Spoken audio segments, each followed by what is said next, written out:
আমি আপনারা দেখছেন আমি আর রান্নাঘরে। যে সকল দর্শকেরা আমার চ্যানেলে নতুন, দয়া করে সাবস্ক্রাইব এবং বেল বাটনে ক্লিক করুন পরবর্তী ভিডিও নোটিফিকেশন পাওয়ার জন্য।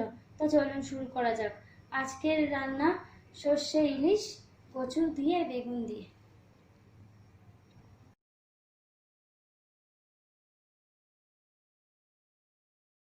কড়াতে আমি সর্ষের তেল দিয়েছি, তেলটা গরম হয়ে গেছে।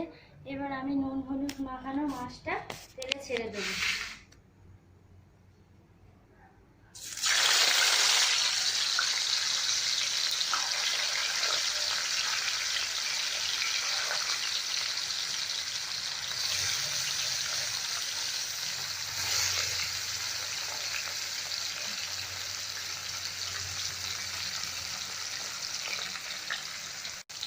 মাছটা আমি খুব বেশি ভাজবো না, হালকা ভাজবো আমি।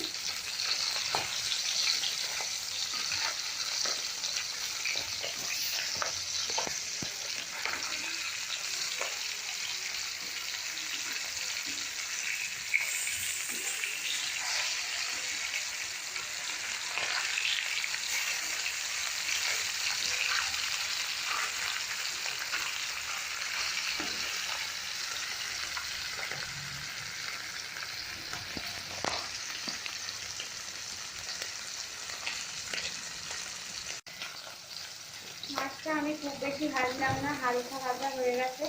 এবার আমি তুলে নেব। মাছটা এরকম ভাজা হবে হালকা।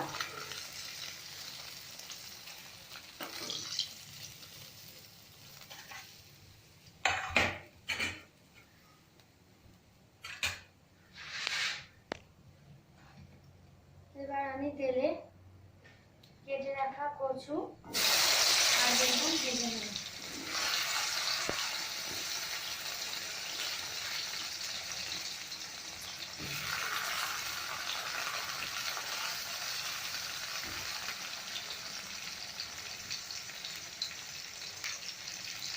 নুন আর হলুদ দিয়ে দেব।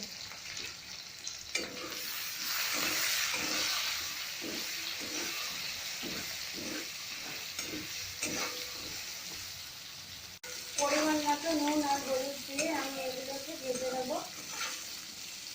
আপনারা আপনাদের পরিমাণ মতো নুন হলুদ দিয়ে ভেজে নেবেন।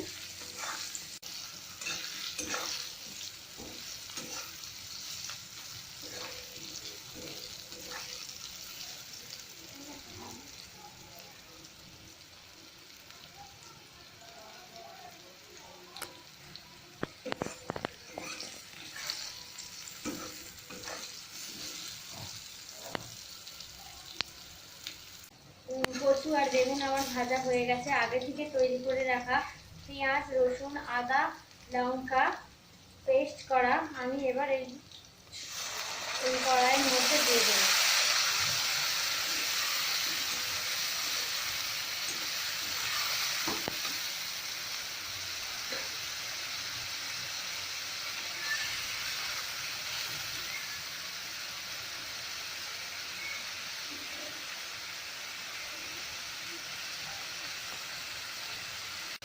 মশলাটা আমার ভাজা হয়নি, মশলাটা তেল না ছাড়া পর্যন্ত আমি অপেক্ষা করব।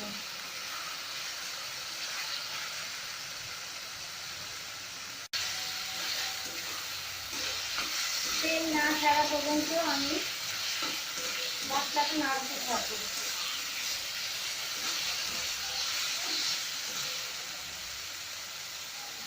মশলাটা এবার তেল দিতে শুরু করেছে।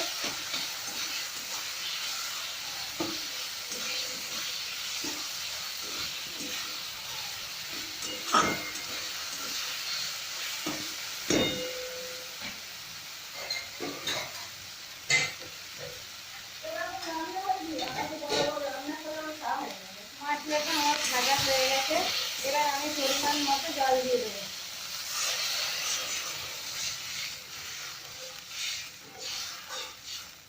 এবার আগে থেকে তৈরি করে রাখা সর্ষে বাটাটা জলের মধ্যে দিয়ে দেবো। সর্ষেটা মশলার সাথে ভেজে নিলে তেতো হয়ে যায়, এই জন্য আমি জলে মিশিয়ে দিলাম।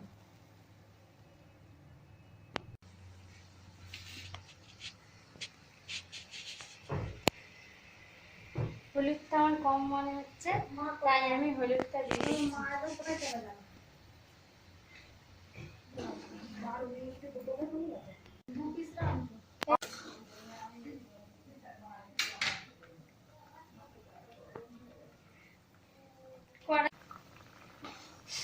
মশলার জলটা আমার ফুটতে শুরু করেছে।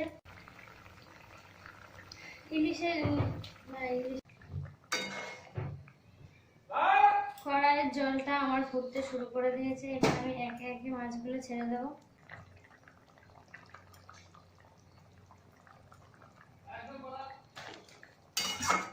মাছগুলো ছেড়ে দিয়ে আমি এতে হালকা ফেলে দেবো।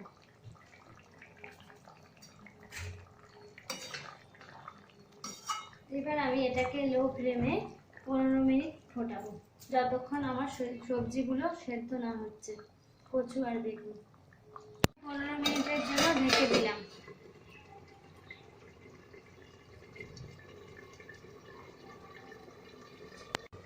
ফিরে এলাম 15 মিনিট পর। আমার সবজিগুলো সেদ্ধ হয়ে গেছে, বেগুনটাও সেদ্ধ হয়ে গেছে। বাঙালির সেরা রেসিপি সর্ষে ইলিশ গরম গরম সার্ভ করার জন্য রেডি। এটাকে আমি এবার নামিয়ে নেব।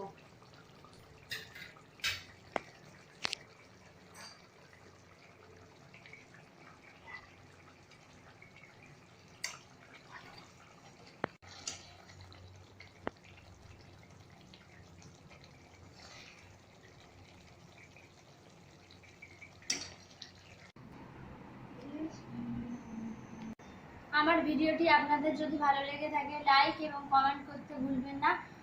আপনারা ভালো থাকবেন, সুস্থ থাকবেন, আপনার দিনটি শুভ হোক। আবার দেখা হবে পরবর্তী অন্য কোনো ভিডিওতে।